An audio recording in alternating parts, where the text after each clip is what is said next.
मरचू जंगल से लकड़ियां काटकर बाजार में बेचने गया, लेकिन उसे लकड़ियों के अच्छे दाम नहीं मिले। इस पर मरचू ने कहा, अरे भैया, इतने कम पैसे? इन पैसों में तो 2 वक्त का खाना भी नहीं मिलेगा। आप मुझे बहुत ही कम पैसे देते हैं।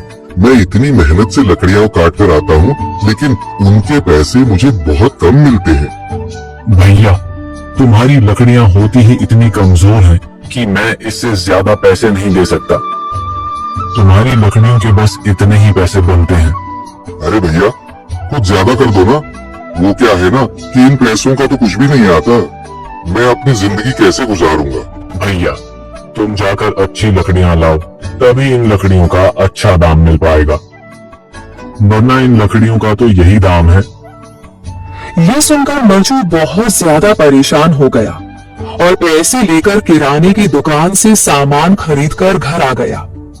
घर पहुंचते ही मरचू की पत्नी सीता ने कहा, जी, सामान ले आए आप? हाँ जी, सामान ले आया हूँ। सीता के चेहरे पर खुशी छा जाती है, लेकिन जब उसने सामान देखा, जी, इसमें तो बहुत थोड़ा सामान है। हाँ सीता, मुझे पता है कि यह सामान बहुत थोड़ा है, लेकिन मैं क्या करूँ?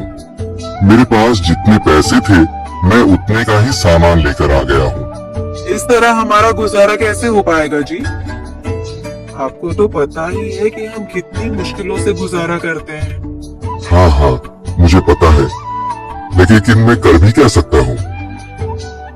मेरे पास इतने पैसे ही नहीं कि हम एक अच्छी जिंदगी गुजार सके। इतनी मेहनत कर रहा हूँ, लेकिन फिर भी मेहनत का फल नहीं मिल रहा। इतनी मेहनत से अच्छी लकड़ी काट कर आता हूँ, लेकिन मुनासिब दाम नहीं मिलता। मैं तो बहुत परेशान हूँ। क्या करूँ? कहाँ जाऊँ? अरे जी, आप परेशान न हो, आप कोई और काम देख लें। मैंने कई बार काम तलाशने की कोशिश की, पर किसी ने भी मुझे काम नहीं दिया। यह सुनकर सीता भी काफी ज्यादा परेशान हो गई। मरचू से सीता की परेशानी नहीं देखी गई। उसने अपनी पत्नी सीता से कहा, मैं फिर से जंगल की ओर जा रहा हूँ। अरे जी, अभी मत जाइए ना, वैसे भी शाम हो रही है। आप कल चले जाइएगा, अभी मत जाइए। ठीक है, अगर तुम रोक रही हो तो मैं नहीं जाता। मैं कल चला जाऊंगा। इसके बाद मरचू गांव में घूमने के लिए चला गया। तभी उसे एक आदमी मिला और उसने कहा, कहाँ जा रहे हो भैया? और सुनाओ, क्या हाल चाल है? जिंदगी कैसे गुजर रही है? अरे भैया, तुम्हें तो पता है कि लकड़ियां काटकर कैसे गुजारा होता है। हाँ भैया, तुम सही कह रहे हो। और आसपास के जंगलों में अच्छी लकड़ियां भी नहीं है। इसके लिए तो जंगल के अंदर जाना पड़ेगा। पर जंगल के अंदर तो काफी सारे जंगली जानवर होंगे। मुझे बहुत डर लगता है भैया, मैं जंगल में कैसे जाऊंगा? हाँ भैया, जंगली जानवर तो होंगे, लेकिन अच्छी लकड़ियां तो वहीं से ही मिलेंगी।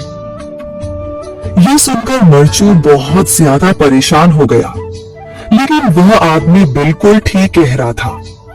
जंगल के किनारे की सारी लकड़ियां कट चुकी थी।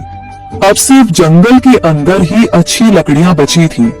अगली सुबह मरचू लकड़ियां काटने जंगल की ओर चल पड़ा। जंगल में आने के बाद मरचू ने कहा, अरे, यहाँ पर तो लकड़ियां ही नहीं है। वो आदमी सही कह रहा था, लकड़ियों के लिए तो जंगल के अंदर ही जाना पड़ेगा। और जंगल के अंदर जाना क्या सही रहेगा? मुझे तो बहुत डर लग रहा है, क्योंकि वहाँ पर तो काफी सारे जंगली जानवर होंगे जो खतरनाक होंगे।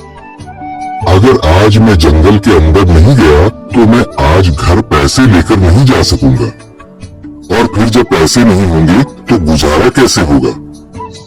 मरचू जंगल के बाहर खड़ा सोचता ही रहा और फिर उसने सोचा, अरे, यहाँ पर भी कोई मजबूत पेड़ दिखाई नहीं दे रहा जिससे मैं लकड़ियां काटकर घर ले जा सकूं। लगता है और अंदर जाना पड़ेगा। यही सोचकर मरचू जंगल के अंदर चला गया। अंदर जाने के बाद उसने इधर उधर पेड़ देखे, पर उसे कोई भी अच्छा पेड़ दिखाई नहीं दिया। यह सोचकर मरचू जंगल के और अंदर चला आया।